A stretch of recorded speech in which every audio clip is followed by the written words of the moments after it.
Okay, we're going to go ahead and get started. I am Eric Lordi. I am the current president of NWACUHO, and I'm calling the 2015 NWACUHO Annual Business Meeting to order. First order of business is the appointment of the parliamentarian. For our meeting today, we actually have two individuals who will be serving as our parliamentarian. Matt Lansma from Gonzaga University, one of our past presidents, along with Dan Hall, our current director and student at Gonzaga University, will be serving as our parliamentarians. Looks like I've got them in the back, right there, give us away. So we'll defer to them in case any of this starts to run amok.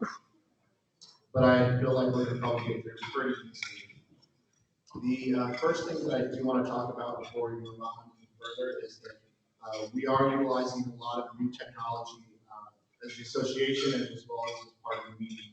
So we are streaming live to a number of colleagues from across the region. And so in addition with that, we are using a program called Poll Anywhere to actually do our voting. And so as we kind of work through that, you'll have to excuse us and give us a little time as we make sure that we get everyone on board the correct way. So at that point, I'm going to turn it over to Chad for the roll call. So we have 30 out of our 45 member institutions present today.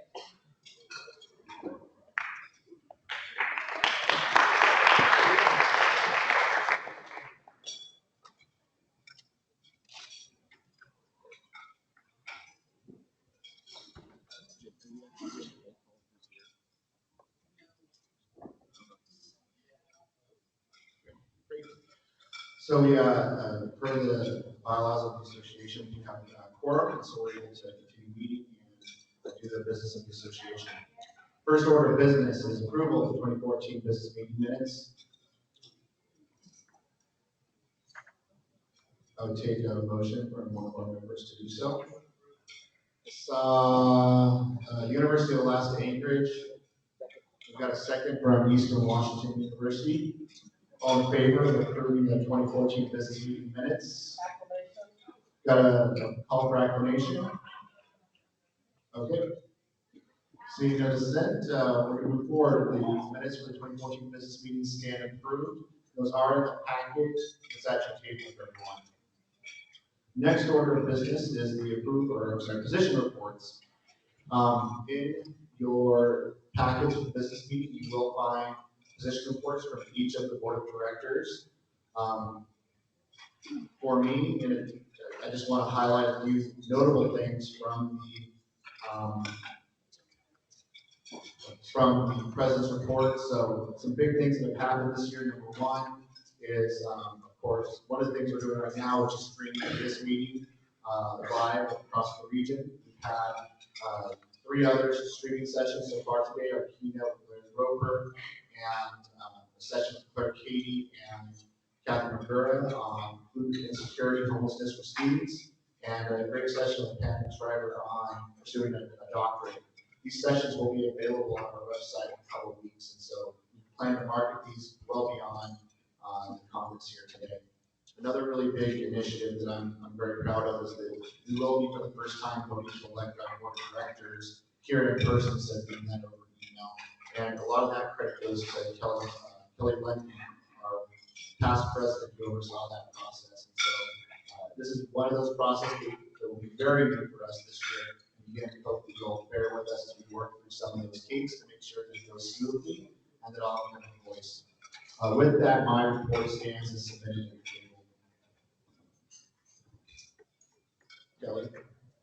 Yeah, my report also stands as submitted with the addition of basically just using this time to say thank you to everyone because I am transitioning out of my role at this conference tonight, which is hard to believe. It's been a great 5 years, good experience that has helped me grow as a professional in so many ways, and I just really cherish all the relationships. So thank you for this opportunity.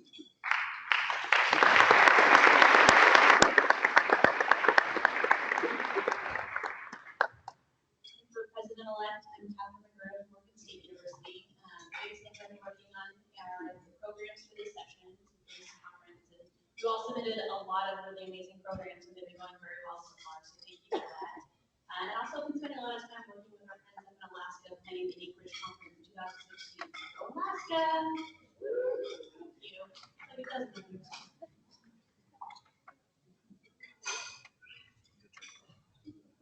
Hello, I'm Dave O'Connor. I am the treasurer, and my report stands submitted in the documents to your table. I'm also transitioning out. I've had a good 2 years on board in the region, so look forward to watching this association continue to be great place for my life.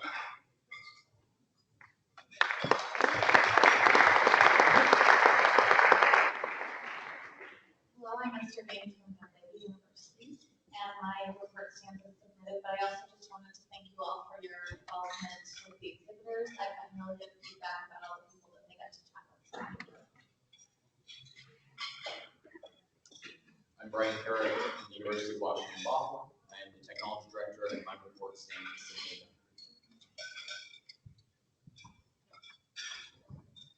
My name is Jenny Chaddick, and I'm our secretary, and my report stands as submitted. And I do thank you for the past 3 years. It's been a great opportunity to serve on the board. I'm looking forward to seeing what the NWACUHO board does in the future.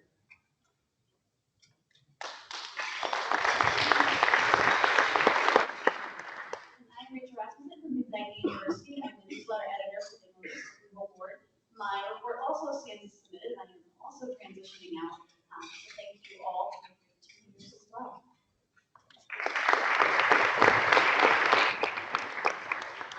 I am Lawrence Lamb from the University of Victoria. I'm also the British Columbia representative.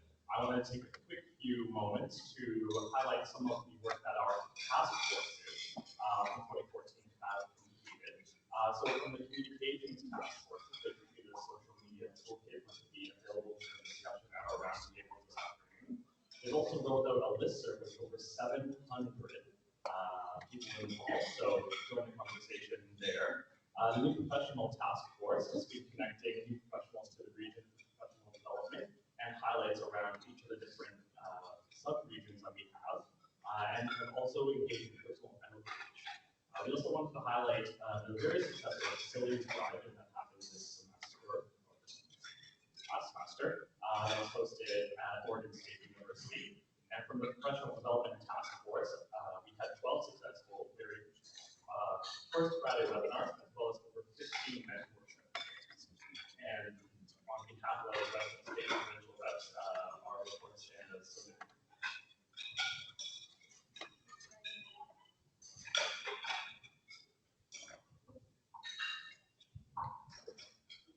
There was another fantastic drive that I'd like to highlight, and that's the one in Eastern Washington. So thank you very much to the people who hosted and attended that. I wasn't able to attend, it was a little bit far away, but it was a fantastic event, so thank you.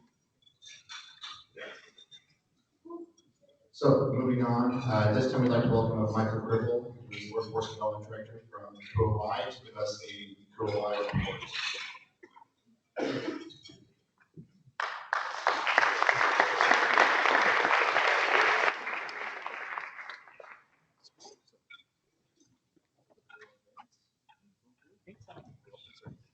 Hello, good afternoon. It is such a treat to be here at my NWACUHO conference, or ours, NWACUHO conference, and to be representing ACUHO.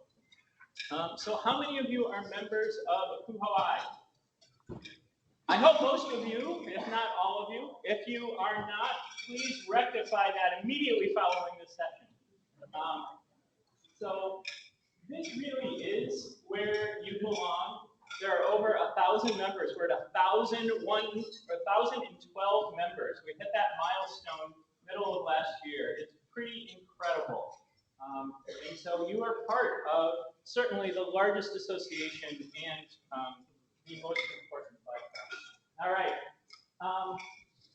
One institutional memberships, just like NWACUHO, we have an institutional membership. So if your institution's a member, you're a member, and everybody at your institution is a member in your department.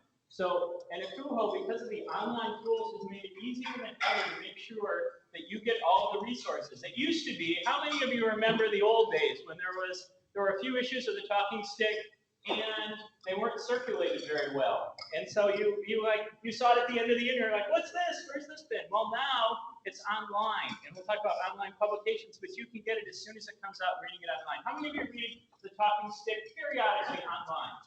You see that. Awesome. That is really great.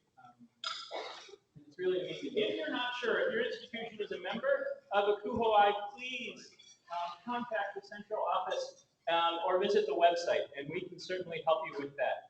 There are great folks at the office that will assist you on that.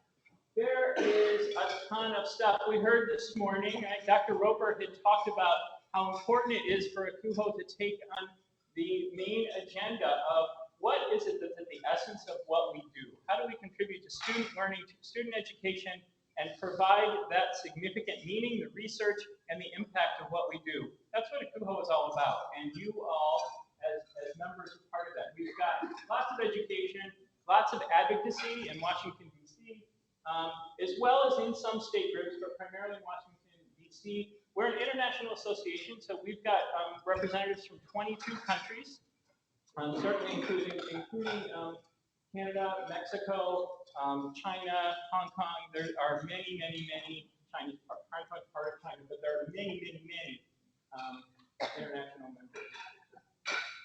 The internship program. How many of you are an intern? Very nice. How many of you are a host site or planning on being a host, have been or are planning on being a host site? Excellent. A reminder, I know that application deadline has passed, but offers are going to be made on the 18th.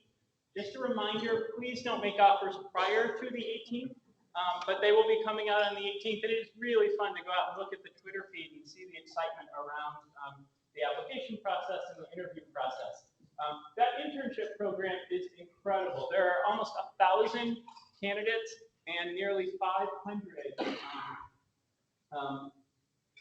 I guess 700 postings, more than 500, incredible number of postings at 250 sites.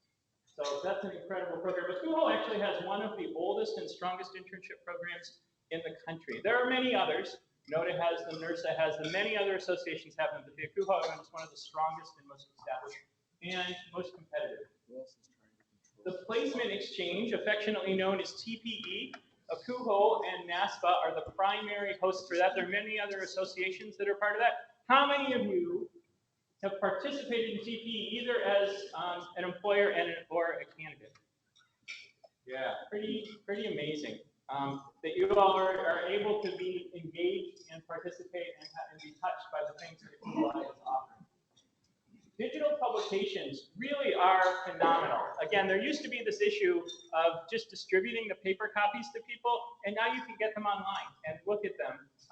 Obviously, you need membership for access to some of them. You don't need membership for access to others, but it's really a great way to make them accessible. These are wonderful for medium reading, maybe not light reading, the journal in particular, but an excellent resource. This is the primary resource that people who are working on master's thesis and doctoral dissertations that affect student housing look for research.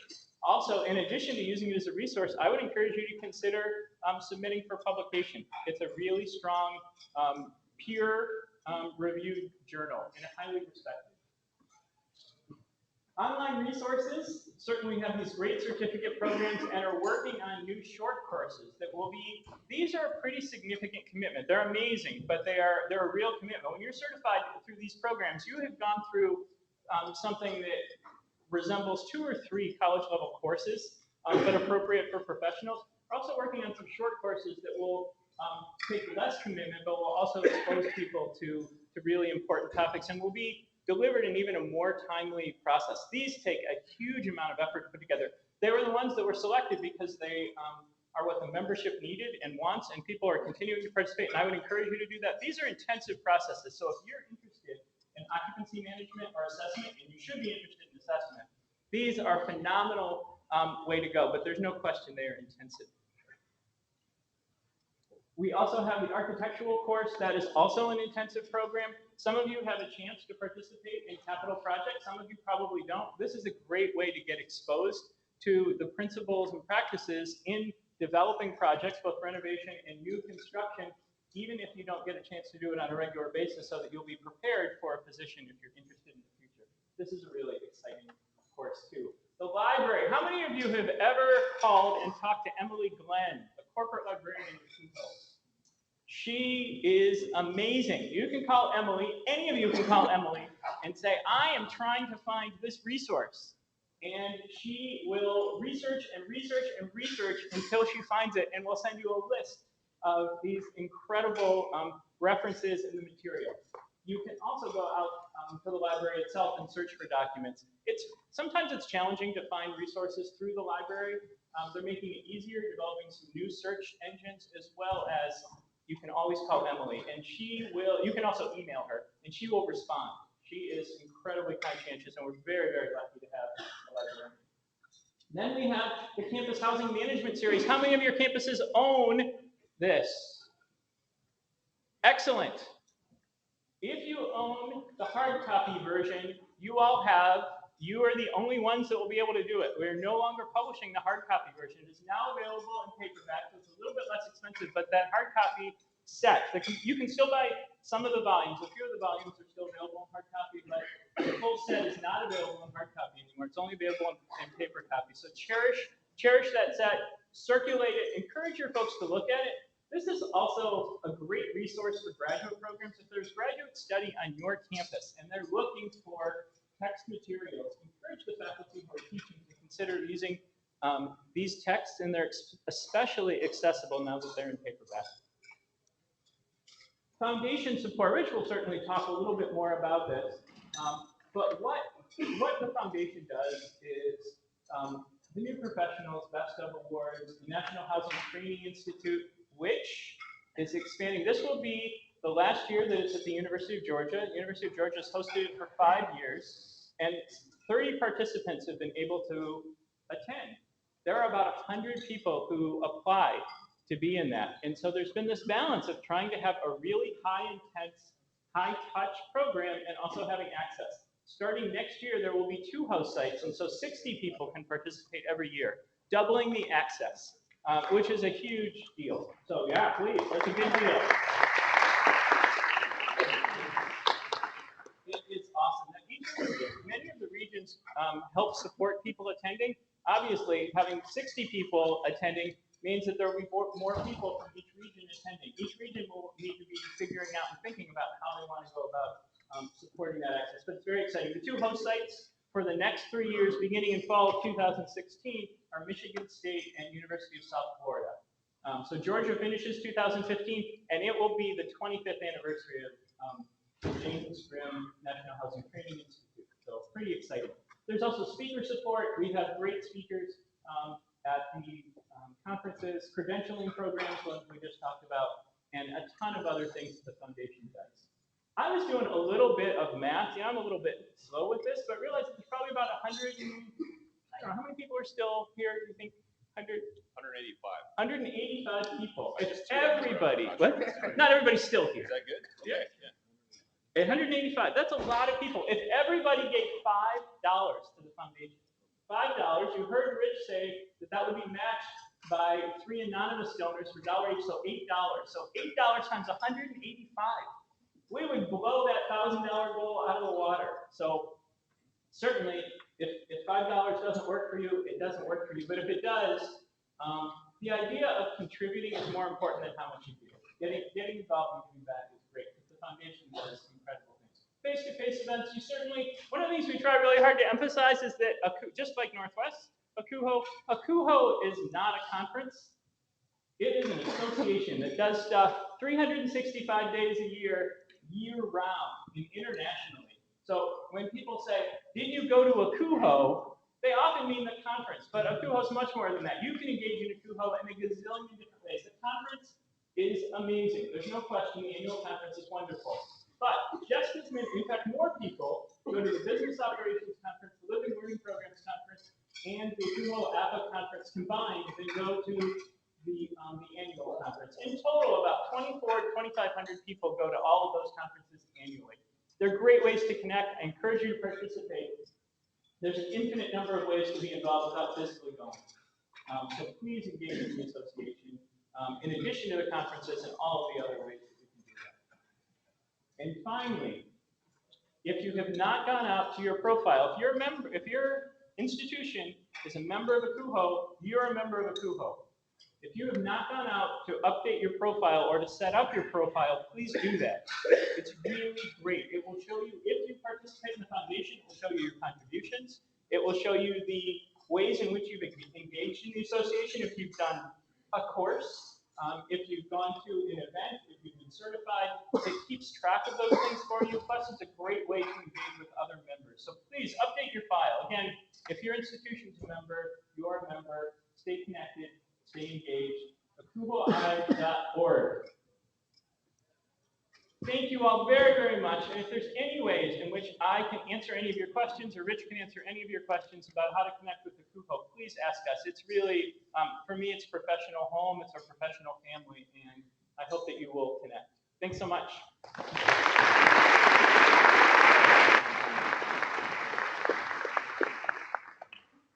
Thank you, Michael. So moving along in our agenda, next I'd like to welcome up Richard Shields, who's our foundation past chair and is helping us here at the conference. So, Richard, it's all you. Again, you all have heard me speak, but on behalf of the foundation, we do want to thank all of you who have helped support us here and throughout the year. You don't have to just give at the conference. There's opportunities online, very easy to give. But a couple of things about the foundation that are important to know is that for the first time, the foundation has gone over the $2 million mark in assets. We reached $2.4 million, and that has very much increased over that $2 million very quickly in just the last year. So we're celebrating our 26th year. And again, our primary purpose is for the education and research for our profession and to provide lots of those opportunities for scholarships. I'm not going to hit on a lot of that because Michael did highlight some of those things. But a few of the pieces that the foundation are doing currently is we are currently putting new websites and microsites up so that it's easier to give. We're currently looking at online giving methods, apps for your phones to give, and so that you can view the NWACUHO Foundation page and the NWACUHO website very easily on your smart technology, so that will help you. So we're currently in the process of doing those things. In addition, each region does have a regional representative, and your executives have submitted a name, and the trustees will be voting on that tomorrow. And so we'll be announcing our regional representative who will be helping coordinate for our region and those pieces. It's been a privilege representing you and the foundation over the past 3 years as the foundation chair. And again, if there's anything that I can do to help you get involved, I shared with a small group of new professionals. It is so easy to get involved, and sometimes we get a little anxious because we think that maybe I'm not as experienced, or I don't know someone, or I may not know the topic or the knowledge base that easily. The foundation is a very easy way to give. We have booths at the annual exposition. We have ways to get our corporate friends involved, giving throughout the year. So if you are interested in getting involved, please don't hesitate to reach out, and I can help get you engaged. Lastly, we're close to passing our goal, and I think we're going to do it. But we will be out at the table until 3:30 today. And then this evening, we'll actually draw for the raffle.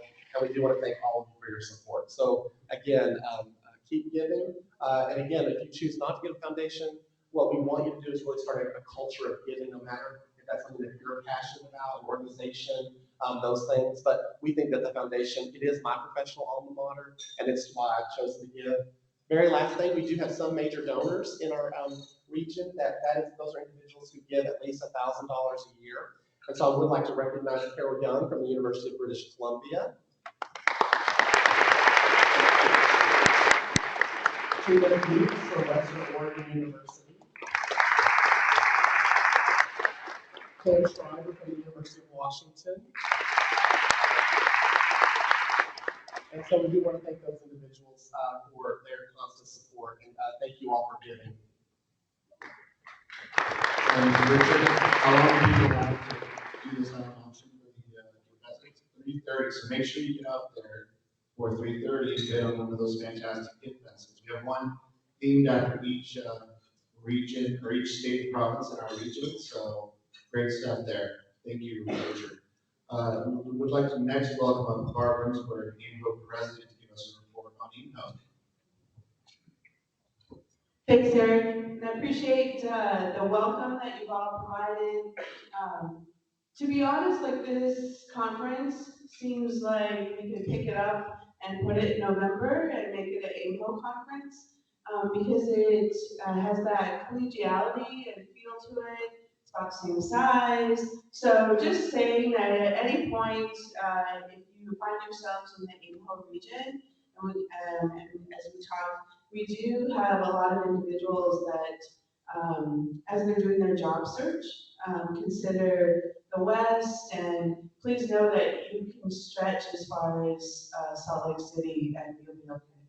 So, but we do share a lot of things in common, and so just wanted to say thank you. On the way here, I sent out a tweet that, hey, I'm headed Northwest and looking to learn and connect. I feel like I've been able to do that because you've been open and engaging. So thanks for that. And also, y'all have some amazing case study participants. So if there are individuals from your institution that took part in case study, y'all and are going to be ready to build the next residence hall for sure. The theme was definitely pods. So you hear pods, aka clusters, aka what have you. We'll see it. I think someone wanted, was it the pod squad? Who's the pod squad? They wanted to patent it. So I'm moving it for you, aren't I? So what's going on in NAPOM? This is our 60th anniversary. So we're celebrating all year long that almost 60 years old. So we're looking back to, we have a position on our board called the SAGE, which is someone that the president engages to help be their advisor or supporter, someone that really has NWACUHO at their heart. And so we'll be inviting the past sages, the past presidents, and other VIPs to come join us. Our conference is in Tucson, Arizona in November. So we'll be raising our golf clubs for sure. And like you, so I heard that you're taking a look at your technology and your platform as to, it's been a couple of years since you looked at your website, you engaged your listserv. So to, NWACUHO is looking at changing our platform. Some of the other regions that have engaged your membership, so we're looking in that direction. And another new initiative is that so NWACUHO spans from Saskatchewan down to Arizona. So that's kind of our swath through the area. And oftentimes in our recent past, we haven't had funding, like we haven't had 2 pennies to work together. And we are now, because of our corporate partnerships, so similar to how you look at your corporate partners as family, we share that same level because of increased attendance. We are now in a position to engage an advancement committee to take a look at our development opportunities and how do we really be good stewards of the funds. So that's an initiative that we're taking on this year. Bringing back some of our individuals that are retirees that very quickly raise their hands and we'd love to still help out with NWACUHO. And so that's really what we have going on. So our conference is in November. We have our No Frills with the IACA region. No Frills is next weekend. We have a regional drive-in conference for our resident advisors, and that will be at the Colorado School of Mines in October, and we'll be down in Tucson. So that's what's going on in NWACUHO. But thank you very much for making me feel welcome, and I appreciate you extending the invitation.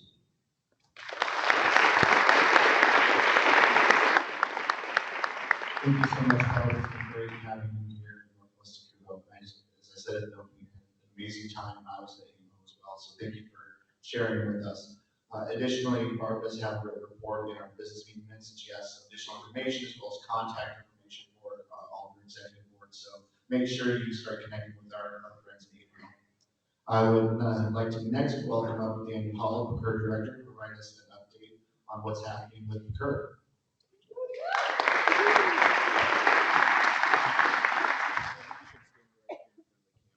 There we go. Oh. Okay, I'm gonna try an experiment. Hey, NWACUHO. So there's a lot of friends of PCUR in the room. That's how we start out our conferences. I thought I'd try that. I am so honored and thankful for the opportunity to be here. I've loved the experience of getting to know you all and representing PCUR and connecting with folks, both current advisors, potential new advisors, some advisor alum. So I'm just going to take a quick second and talk to each of those groups and let you know what's up with PCUR and how you might be able to get more involved or stay involved if you've kind of moved past that part of your position. So for those new folks in the room, PCUR is essentially the little sister organization of NWACUHO. We are a little bit different in that our region extends further south. We include California and Nevada. And we center largely around residence hall associations, so student organizations, hall councils for our students, and we provide a lot of similar opportunities. So we provide conferences 3 a year and online resources. So it's a great network and an incredible opportunity.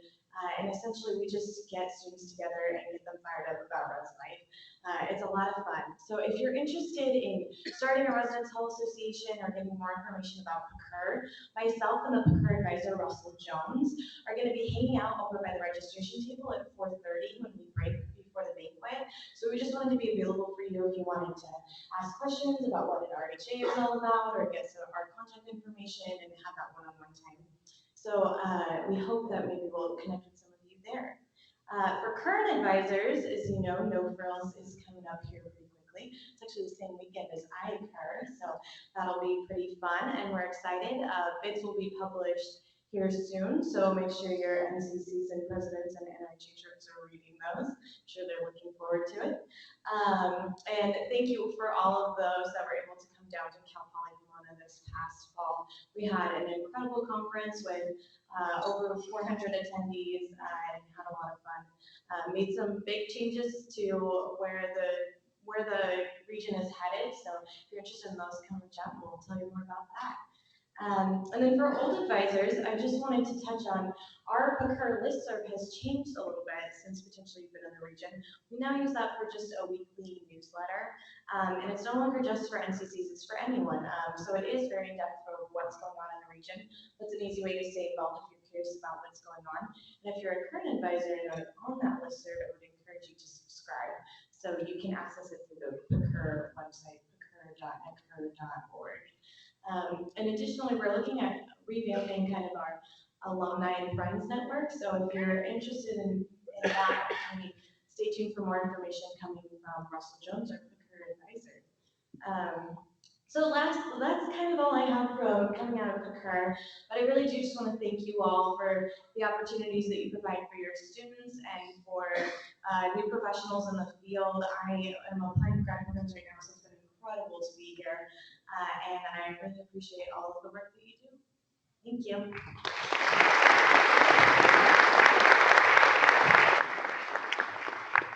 Thank you very much. The story that I like to tell people is, the first thing I really did with the residence halls that really got me into, I think, my career eventually was I attended ICUR when I was hosted at the University of Northern Arizona when I was a student at the University of Idaho. And so the work that you and student leaders in PCUR and all the regional associations do are so important to our profession and to the development of leaders, not just in the residence halls, but across the country. Those skills that they get go on forever. So thank you so much. It was really great having you report. At this time, having no old business from our last business meeting, we're going to move on to new business. So the first item of our new business is an FY15 budget report from our treasurer, David Conner. Right, who's ready to have some fun? I've got some numbers for you. Okay, so there should be 2 copies of 2 different budget forms on each table. Right now, I'm going to look at the one that says expense statement on the top. And that is our, I'm just going to go over a few bits of it. That is our current expense statement for the current fiscal year, so fiscal year 15. It is through January 31st because we're still in February, so I can't think it's on February just yet. But I just wanted to give you kind of a snapshot of where we are through this fiscal year. We run a July 1st to June 30th budget. That's our fiscal year. So, couple things. If you've seen the budget from last year, the expense statement from last year, I've changed the format this year, and so I want to quickly explain how it's kind of set up. So typically we have two budgets. We have our operating budget, and we have our conference budget. And they were tracked totally separately, and the conference budget is obviously developed separately.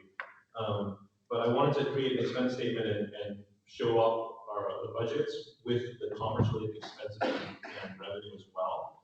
So last year's expense statement just said conference expenses, conference revenue, and that was it. So I wanted to provide more detail for one.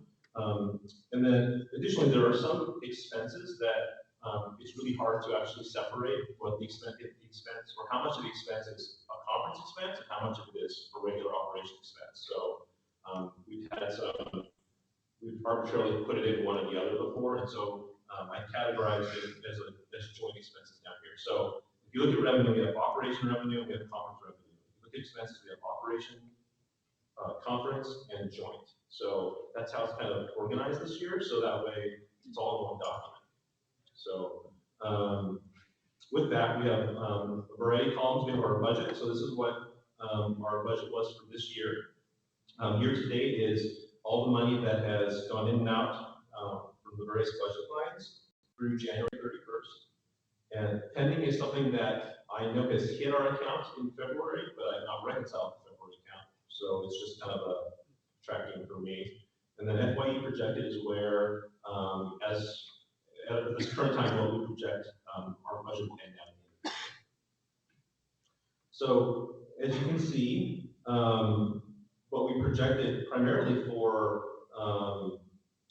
well, there's a few items where we were expecting higher revenue than we budgeted for, which is great, great news. A lot of that has come from corporate membership as well as this very successful conference. So that has kind of provided the difference between our budget and our budgeted amount of revenue and our projected fiscal year end. And then just to make a long story short, if you go to the net at the very bottom, on the far right, that is our projected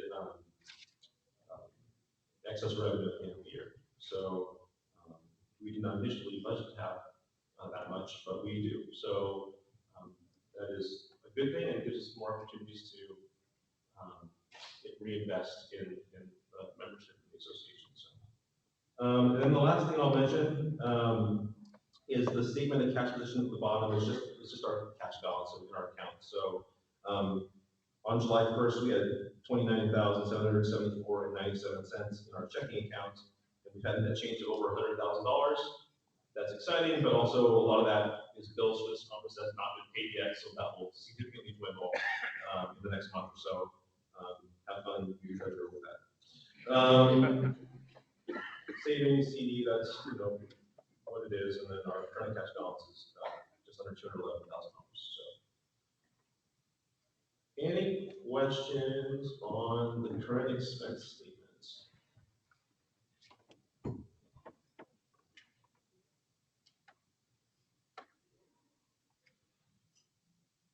Okay, so let's move on to the next thing. Just going to do it. It is. I emailed it to Brian.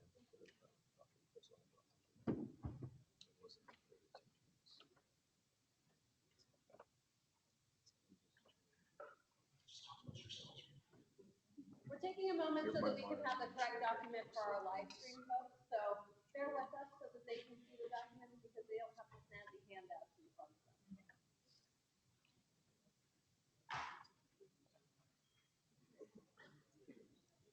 But the good news is that we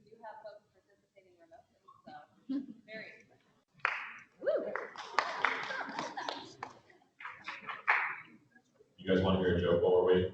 Yes. I told this one to some people last night. So sheepdogs running around the field, and he says to the farmer, "Hey, farmer, I got your 30 sheep." And the farmer says, 30? I only have 26 sheep. And the sheepdog says, "I know, I rounded them up." Sorry.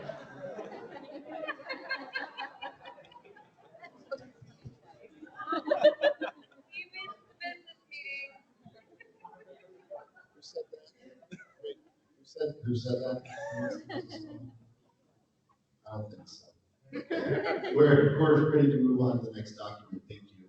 It's up now. Okay, so the second document on your table is the proposed 2016 budget. You can tell it which one it is because it says proposed 2016 budget on top. Is formatted in very much the same way. There's additional information though on there. There's the fiscal year actuals, so what we ended the year at in fiscal year 13 and fiscal year 14, along with the projections for fiscal year 15. So those projected column is the same as the FYE projected column on the other expense statement. So, and then the last column is the fiscal year 16 proposed budget. I don't know how much this is worth mentioning, but I'll mention it anyway. Fiscal year 13 and 14, if you happen to save the budget from last year's business meeting, in which case, kudos to you and what's your deal. But if you happen to, you'll probably notice that they don't line up the same way.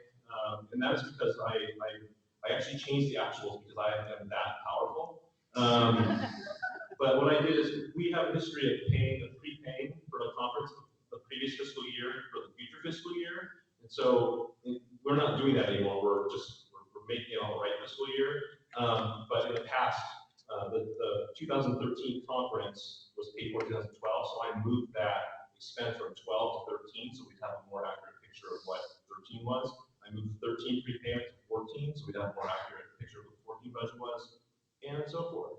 So that's why the 13, 14 will be a little bit different if you happen to save the document from last year. I did not, I confirmed it. So there's that. The other thing I'll say is that at the end of the year, you'll see the net at the end of 13 and 14, and they both say zero in different ways. But essentially when we had excess at the end of the year, they were just moved into a contribution to reserves line item, which is under the operations expense, which is about in the center of the document. And so basically that money just goes to our reserves at the end of the year. And they help to offset, we have fluctuations. We have times where we make money, times that we lose money on the conference or during the year. And so that really helps. The reserve really helps kind of ebb and flow. So though we expect 250 people to attend in Alaska next year, in the event that we don't have 250, we have 245, we want to be able to be conservative with our budget. So last time we had a conference in Alaska, we had about 95 people, and that would be terrific, but I think we can do more next year. That said, from a budget standpoint, we wanted to project at 90, and so all the conference-related expenses and revenue is projected on 90 attendees of the conference next year. And so that is obviously going to be significantly less revenue than comes from this conference, where we have upwards of 270 or so, or 250. So you'll see that we have contributions from reserves in the fiscal year 16 proposal. It's under operations revenue, so it's a little over $11,000. Part of it is that we look at our reserves from previous years and we use it to fund future conferences if the attendance could be lower. And part of it is that we also utilize our conference to the revenue generated from our conference to help run the operations of the organization for the year. So those are some of the reasons that things we do with the reserve currently. So that said, we run a zero balance budget. So at the very bottom, the net will be projected at zero. Also, there's the anticipated cash balance for June 30th of 2015 at the very bottom. And what that is should we hit exactly our fiscal year 15 projections, we will start fiscal year 16 with that cash balance. So that is just a reference point for you. With that, are there any questions?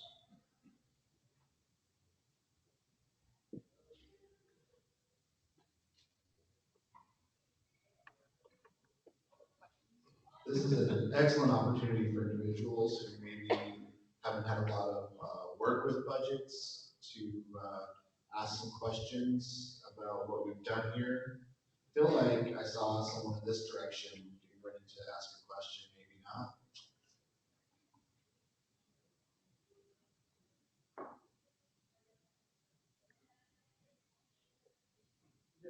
You have a question from the University of Alberta?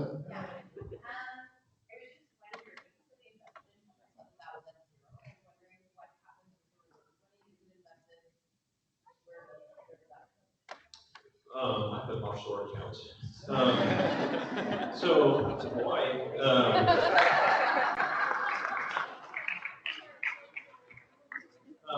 We have, I believe the question was, what happens when we have a reserve or excess funds at the end of the year?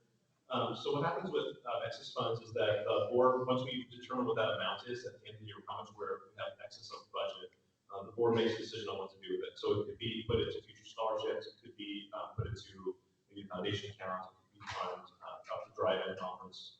It could be to offset maybe a projected help with the budget for the conference the following year. So it really ends up being a board-voted decision. And I saw a placard back a little further. Is that a question?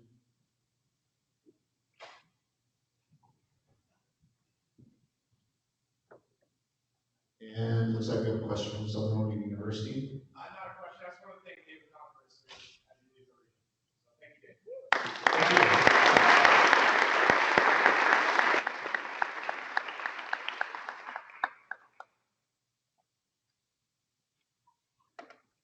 Okay, something else? So at this point, per our bylaws, the board of directors, the group will ultimately make a final decision on the budget, and that is because we are a registered 501c6 nonprofit, and we have fiduciary responsibilities on the board. However, also per our bylaws, we have an opportunity for the membership to offer or make a advisory vote on whether how they feel this budget is developed and if they think it should be passed. And so at this point, I would take a motion from the University of Washington. And is that a motion to approve the advisory budget? The University of Washington would like to move to advisorily approve the budget. Additionally, thank David Conference. So we have a motion from the University of Washington to do a preliminary, an approval of the advisory budget, and thank David Connor for his service. And I will take a second. In Oregon State. No. I can't second, see that well? UVic gets a second. All in favor of approving the motion? This is where I messed up, so I think we're supposed to do technology for this. Kelly's giving me a look. Are we counting? Okay. We're gonna back up. This is where we at. This is the place that we're gonna ask for some patience in this process as we're doing things a little differently. So we are set up to actually do all of our votes through Poll Everywhere. And so this is a good place that we need to actually start that process. And Kelly's gonna walk us through it. And we're gonna do it now with the advisory vote on the budget. And this will make the elections go much smoother when they come up here in just a moment. Great, so bear with me, please. I'm back here in the corner running the laptop. So I neglected to formally introduce myself when I gave my position report before, so for those who maybe haven't met me or haven't seen me around, I'm Kelly Lennian, the current past president, and I have the pleasure this year of coordinating elections, and as part of that, we've rolled out the use of technology for voting on membership sort of initiatives in general. So with that, how many of you have used Poll Everywhere before? I know it also was featured, I think, by Oregon State in that session yesterday, which worked pretty well. So great. So some of you are familiar with what this is going to look like. You will have the opportunity to cast a vote, one per member institution, on each of the polls that we provide. So member institutions are the only folks, paid member institutions are the only folks who are eligible to vote. Okay, does that make sense? So hopefully you have sat with your delegations and you have determined who's going to be the representative that's casting your vote. You will be able to cast that vote, and I'll show you the specifics in just a moment, but you'll be able to cast that vote using text message, or you can do it on a smart device or laptop through the web. So it's pretty user-friendly and pretty straightforward. That being said, we're gonna do just a quick test vote for fun, just so you can practice. So I'm gonna bring that up. So, let me make this poll live now. Well, I'll wait a second. So this is our test vote. What is the best state, territory, or province in Northwest NWACUHO? So you have, as you'll see, A through F are your choices. Alaska, Yukon, Alberta, British Columbia, Oregon, Washington, or they're all equally awesome. So I hope that you all vote. I'm going to now make the poll live, and you will see, it's not live yet, so if you've already tried to submit your vote, you probably got this poll hasn't been opened yet notification. So I'm going to open it in just a second, but you'll see the instructions are at the top. You can either log into the voting session, going to pollev.com/Northwest NWACUHO, or you can join the voting session by texting the word Northwest NWACUHO to 22333. As long as you have a text messaging plan, it should be free for you. Once you have entered the voting session, either on the web or through texting, you can just submit your vote per poll. And the web-based medium will auto-refresh for you, so don't exit it after you've entered. Does that make sense? Raise your hand if you're confused right now. I just want to make sure that what I'm saying is clear. Okay, great. So I'm opening the poll, and you can vote on what's the best state, territory, or province in Northwest NWACUHO. Hey, as you guys are voting too, just one point of clarification. After you type in Northwest NWACUHO this first time, you do not have to type that in again after you join the session. So I'm giving you a heads up now so that you don't accidentally type it in as a potential answer in the future, and we can help avoid that. So thank you. So we have the dynamic response for the presentation turned off intentionally for counting votes for the future polls. So that's why you're not seeing the responses calculated, like the percentage that people voted for, as fun as that would have been to see. But what is happening is in the bottom right-hand corner, it's ticking a number of votes that are coming in. So right now we have 22 results that have come forward. 22 is not the number of voting institutions in the room. So I don't know, maybe some folks opted not to practice. But this would be a good time for each member institution to practice submitting the vote. Does anyone have questions? Or is anyone having challenges that we could send a runner? Oh. We're having some individuals, myself included, where it's saying the poll's not open yet. Right? So it is, oh, I don't know why. It just started working on mine. Okay, hopefully that's resolved your issue. User error on my part. Thank you for your patience, everyone. This is an exciting new time for Northwest NWACUHO. Okay, so have we sufficiently practiced? Shall we move forward? So as we move forward with the voting for individual polls, Rachel, our lovely newsletter editor, is going to be pulling reports so that we can also inform you real-time results of those voting sessions. So for example, Rachel, would you like to tell the results of this poll? Give me 1 second, I'm pulling it now.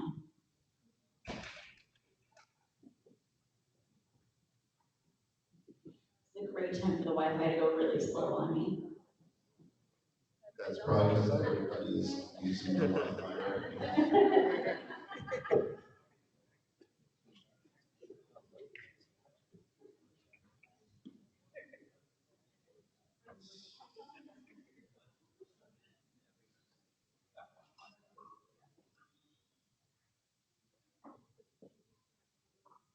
This is also great great professional development because you're all learning a new technology platform that you could integrate in on your own campuses. I know actually several institutions that use Pull Everywhere as part of RA training, for example. There's a lot of harmonies in the room because they are all equally awesome, seems to be the winner. Yay! Regional love. Okay, so we're gonna go ahead and move forward, and the first, again, this poll hasn't been turned on yet, so don't submit your vote yet. The first thing that we need you to do is identify yourselves with your member institution. So that same representative who is voting on behalf of your institution, when I turn this poll on, you should submit the name of your institution to the poll. So this is a free text response. So for example, if Craig were voting on behalf of University of Alberta, he would type University of Alberta and submit that. Okay, so I'm now going to turn this on. Again, one vote per member institution.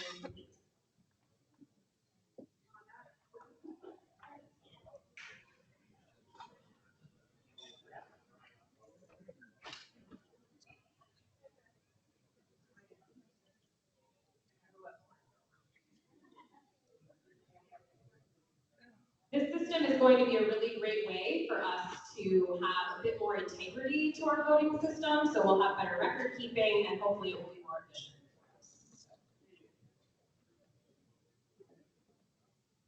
If you're encountering any issues, if you raise your hand, we'll send folks out to help you troubleshoot.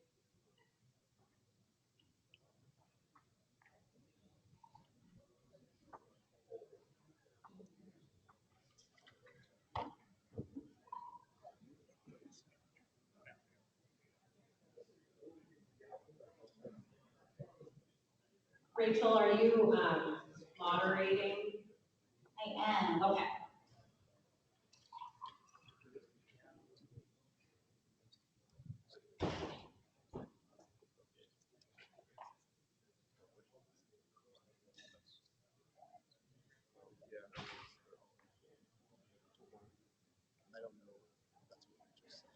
And Rachel and Jenny, just to give you kind of more information about what's happening, are going through our member institution list and checking people into the voting session. So we're again further authenticating the folks who are participating. I know that there's a little bit of a lag as we get this worked out.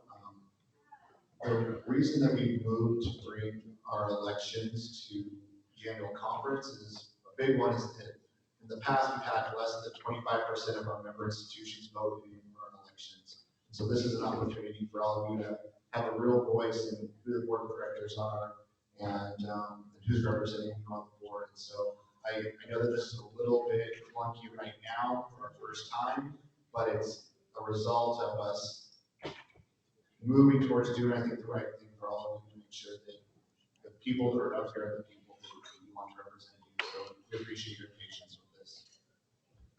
And you'll see as Rachel is moderating, she's approving institutions who have submitted their identity to the poll. So those will start to trickle up.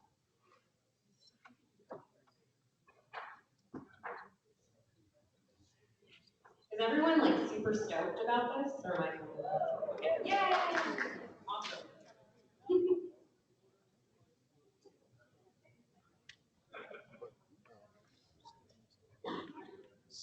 Great. So we've got Cornish College of the Arts, Whitman College, University of Oregon, University of Alberta, Southern Oregon University. Congrats, you're the first to enter. Kenai Peninsula College, Portland State University, Southwestern Oregon Community College. Ralph, you got it? Hashtag go back. Reed College.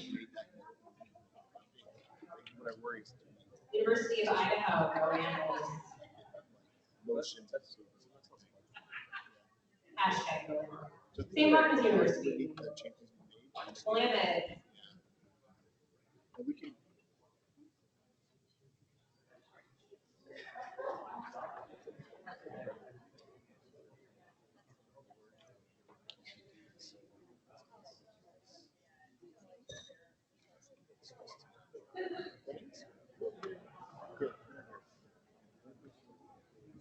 We gotta look at the Pacific camera. University.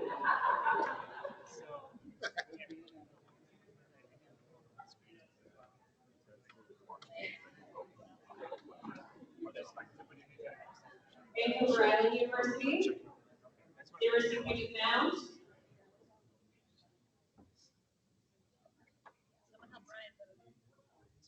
thank you for your continued patience.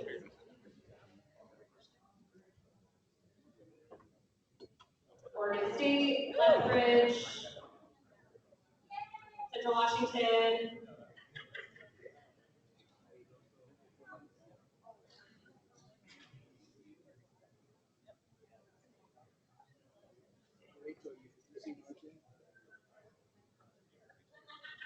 Mount Royal, UW, Gonzaga, University of Washington, Malcolm, Evergreen, Simon Fraser. Oh, there's another University of Washington, friends.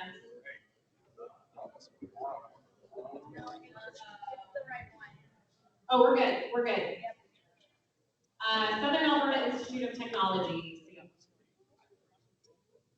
Western Oregon. WSU. Edmonds Community College.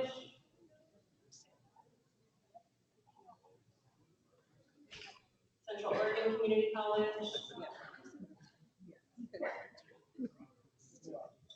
St. Joseph's. University of Portland.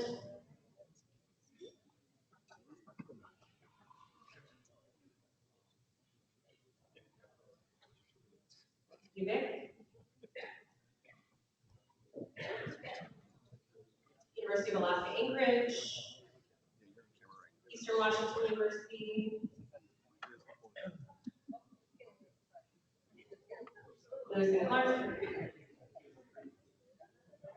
That is currently all the submissions that we have, so if your institution name has not come up yet, come talk to me in January. And everyone who is here is represented, so I think we might be good to go. Excellent. Thank you, everyone. Okay, so with that, now that you've all submitted your institutional identities, we'll be able to track your responses throughout the next series of polls. So that'll be for the bylaws vote as well as, the advisory budget vote, the bylaws vote, and the elections. So moving to the next poll, we are going to ask for your vote on the motion that Eric just received for an approval, advisory vote on the FY16 budget. So, Eric, do you want to say anything? No, so there was, to kind of get us back on track, there was a motion from the University of Washington to approve the advisory budget, along with appreciation of David Kahn as our treasurer, second from the University of Victoria. All those that would, so at this point, you can go ahead and vote, yes, no, or abstain in that vote. And I think we'll give you about 1 minute to do that, and then we'll turn the voting off. So go ahead and do that either through your texting or if you're logged in through a mobile device or your laptop, you can do it there. While you're voting, I do want to make an update that we actually have 35 out of our 46 member institutions present. 34 here in Salem and 1, shout out to Lethbridge via our online streaming.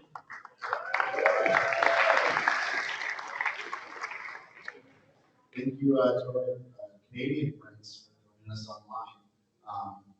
And just so that, again, everyone's clear for our bylaws, anytime we're having a business meeting, the institutions that are present constitute a quorum. So we've met quorum, and at this point, we're voting. So, Kelly, we still got a little time on that? Yeah, so we have received, it looks like 32 of 35. Yes, 35 is the number we're still shooting for. Great. So you'll notice abstain is a choice. So you would not want to just not respond. If you are not wanting to weigh in, you would abstain. Does that make sense? 35. Magic 35. So I'm going to close the poll and we'll give it just a minute for Rachel to look at the results.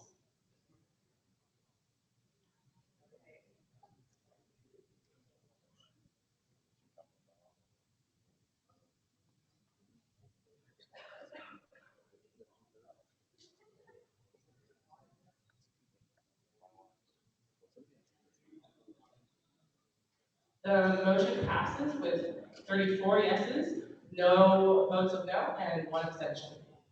Excellent. So motion is carried, the advisory board has approved for FY16 budget.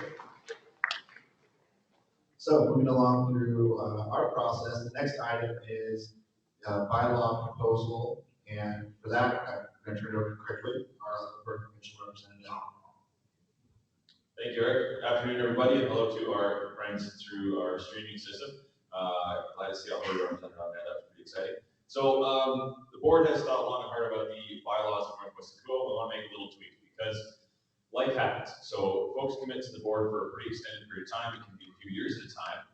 And unfortunately, fortunately for individuals, in a lot of cases, opportunities can come up. Unfortunately for the region, those opportunities sometimes take our fantastic board members out of the region. And so we recognize exactly like our dear friend Mr. Khanna. So we recognize that we need a way of addressing that as we go through our processes. The bylaw amendments refer to Article 4 and Article 5. So Article 4, Section 5 and 8, and Article 5, Section 4, and that should be in your packet right there. Essentially what we're talking about is midterm vacancies for executive or board of directors positions and how we solicit appointments for those kinds of things. Feel free to read that over. I'll give you like the verbal version of what that would look like. Essentially, the change we're trying to make is that if there is a midterm vacancy, we post that up through our regular channels. So that would be like our social media, our website, our email listservs, those kinds of things. If it's contested position, so if there's more than one person going for that, we would do a vote of the membership. We would probably do it similar to how we're doing this electronic vote right now, or we would do it how we did in the past through email vote.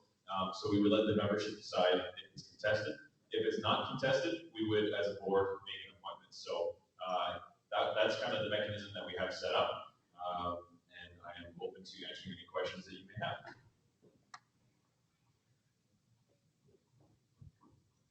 So right now, we have a proposal from the board of directors to make an amendment to our bylaws that would change a few items on how our elections are held. If there's a vacancy in between or during the term of one of our board of directors. We are, again, happy to answer any questions you might have on what that looks like and what that impact would have on the association. And actually, one thing I forgot to mention is that we do have term limits with Northwest NWACUHO board positions. If you fill a midterm vacancy, this would not count towards your term limit. That's the other amendment that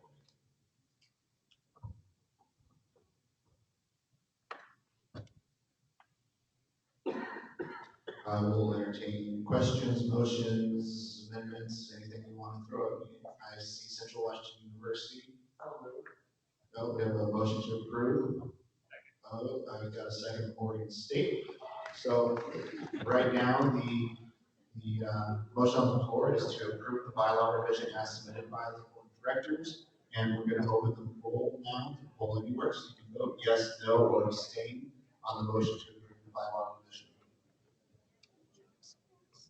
Per our current bylaws, during the business meeting, it takes a simple majority of those in attendance to vote yes for that approval to happen.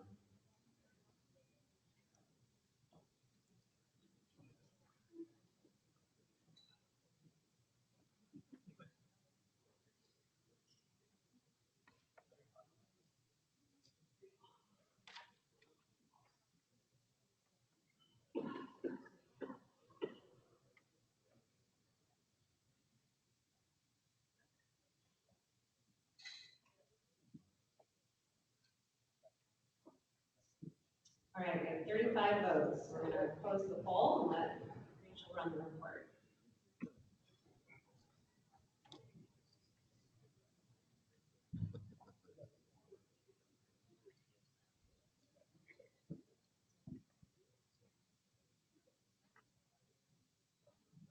The motion carries 34-01. Great, congratulations. We made a change to the bylaws, motion carries. So, let's see, moving on our agenda. So now we're to the new exciting fun part, which is our elections. And so we have 3 positions that we are going to be filling today. Our treasurer for a 1-year interim because our good friend David Khanna is stepping away from the board. Our communications director and our president-elect position. So I'm going to turn it over to Kelly Lundy, who, as past president, oversees our election process. Great, thank you. So just to briefly recap, Eric already mentioned sort of the reason and rationale behind shifting our elections to being an in-person model here at the conference, and then of course allowing our friends who are at their desks at their home institutions unable to be here to participate in the live streaming. We're excited to be able to roll this out and get more participation from our members. So this is your opportunity to discuss as a group the candidates and weigh in and make your voice heard. So that being said, we're going to start with the communications director election. And in your meeting minutes packet, you may have noticed that toward the back there are candidate materials. Those include photos of our candidates for the elections today, as well as their letters of interest that they had submitted as a part of that. I will also say that our applications required a statement of support from their host institution backing their candidacy, and all of the candidates did have great letters of recommendation from their host institutions. So that's something to be aware of. So the communications director position is a new one. You may notice and be familiar with our two positions of secretary and newsletter editor. And you may also remember voting a year-ish ago on shifting our bylaws and our positions to merge those two roles into one. So the communications director is essentially a merged new position that contains responsibilities of both the secretary and the newsletter editor. So that would include record keeping, taking meeting minutes, managing the membership directory, and coordinating our semi-annual publication, the soundings. So those are just a few things to note about the positional responsibilities. So I will shift back to our polls here. Our communications director candidate is Kate Gannon from Washington State University. And the poll is now open, so we'll leave it open for about 2 minutes. You can take a few minutes to check in with your colleagues, your delegation, make your determination. Please either vote for Kate or there's two other options up there for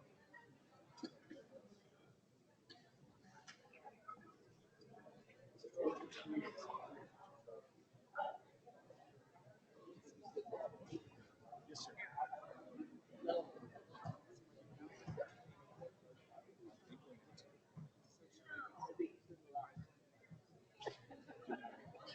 Oh, and I'm making the announcement.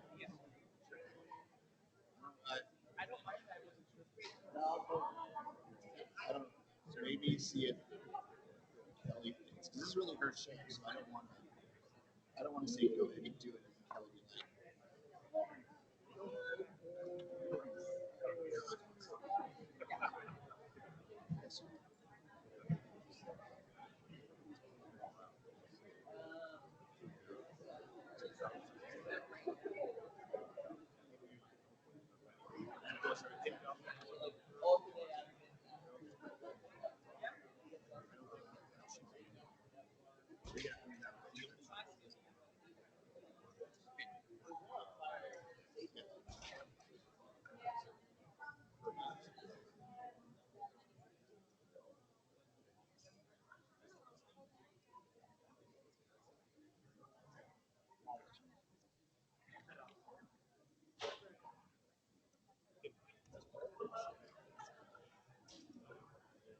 I told that to you.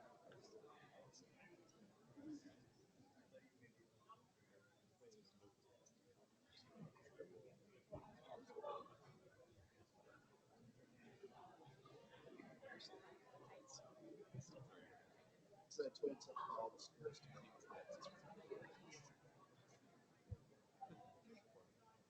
you know, we technically changed the bylaws, so we don't have to.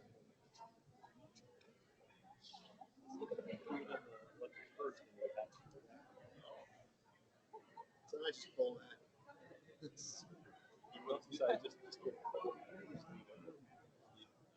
I don't know, depends on the time. This thing better be over 2:30.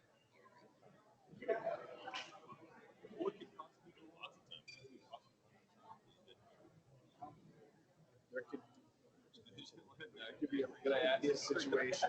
So,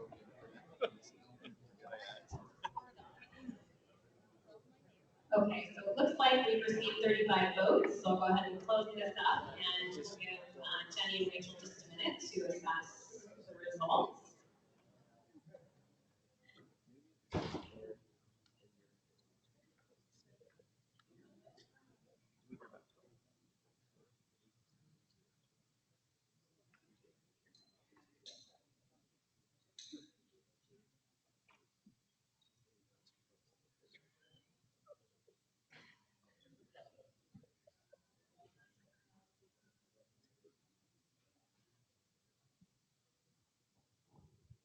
Our new communications director is Kate Garrett from Washington State University.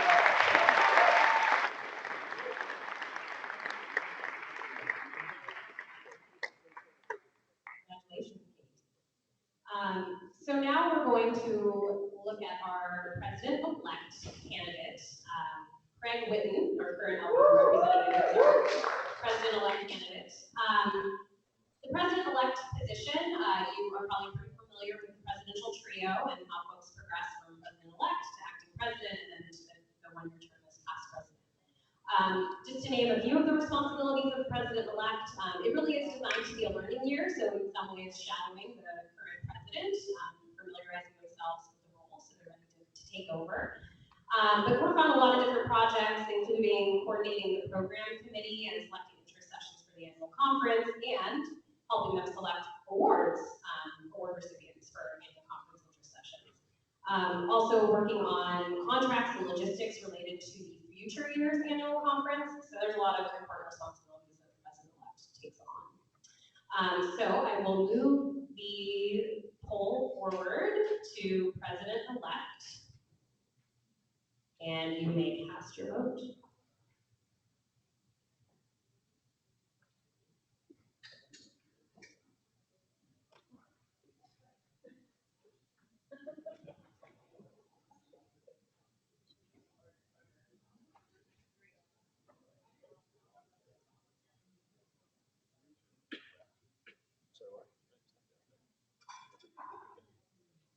I gotta vote.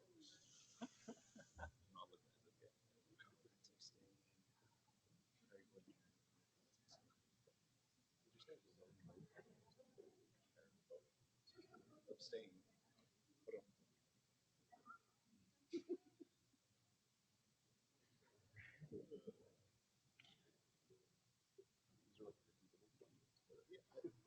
I think that's enough conference.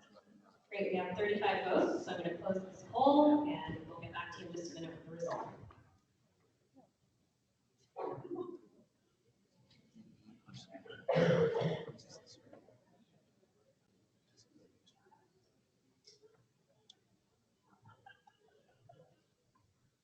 Congratulations to Craig Whitten, our new president.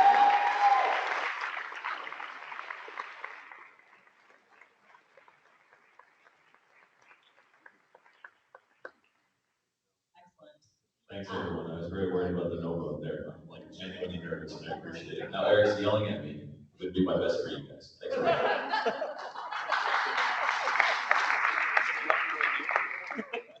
All right, and finally, we have our treasurer. This is again an interim role for a year to finish the David Thomas term, since he has transitioned to a new institution in Hawaii, which is outside of our region. Bad day. But great opportunity for our wonderful candidate, Drew Sadler. And again, Drew's materials are in the candidate packet that you have. The treasurer is responsible, as you probably would guess, for the financial record keeping and the management of the association's budget and financial resources. So please weigh in for the position of treasurer.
Looks like we're just one vote shy of 35.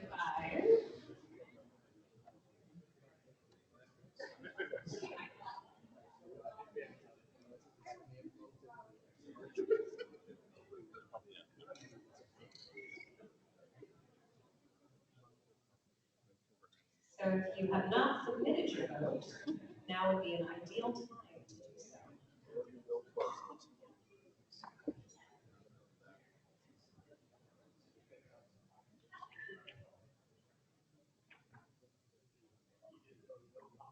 Still at 34.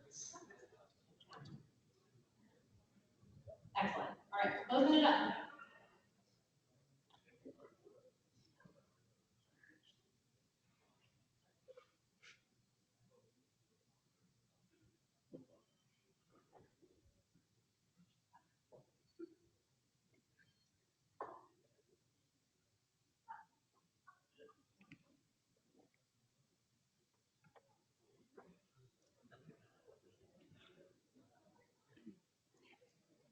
Congratulations to Drew Sack, our new treasurer.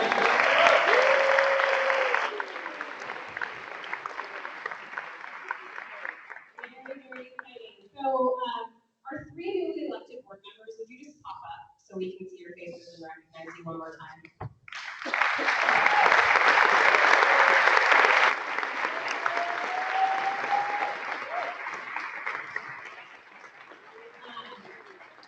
I would also like to mention that as a part of this whole new process, we shifted the state provincial rep system as well. So previously those positions were appointed by the other officers on the board. Technically, the state provincial reps were not elected officers, but you voted this past kind of end of the summer to shift the bylaws for that as well. So now we elect the state provincial representatives. The home state or province has the opportunity to submit those votes and choose their own representative, which is really exciting. So in January, we worked with the member institutions in Alberta and in Oregon to have a voting process for those two available positions. And I would like to congratulate, and if you're here, will you stand up so we can also cheer for you, Elena Bosick from Mount Royal, is our new Alberta representative. And Paul Wheeler from Central Oregon Community College is our new Oregon rep. So you'll get to all time. I just want to say that I feel really excited about the direction of being able to involve more members in this voting process. Really appreciate all your participation. And I think we've successfully navigated this for the first time. So, tossing it back to Eric. Thank you, Kelly. So at this time, we'll continue through our agenda. That is the end of the new business proposed by the board. Is there any other business by the associations you'd like to bring up at this time?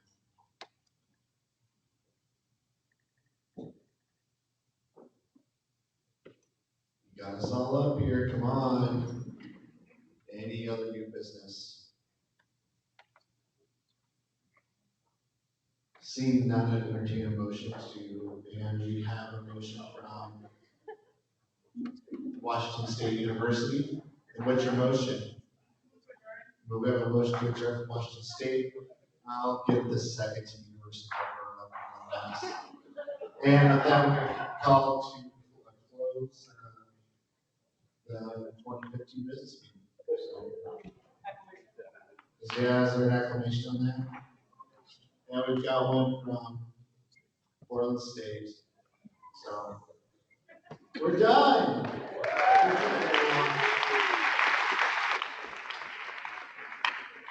We've got a little while before our next session starts, and we have a dessert break coming up real soon. So take a few minutes to stretch. Thank you for working with us, and we got through all that. It was a great first time. So yeah, turn your placards back in up here, please.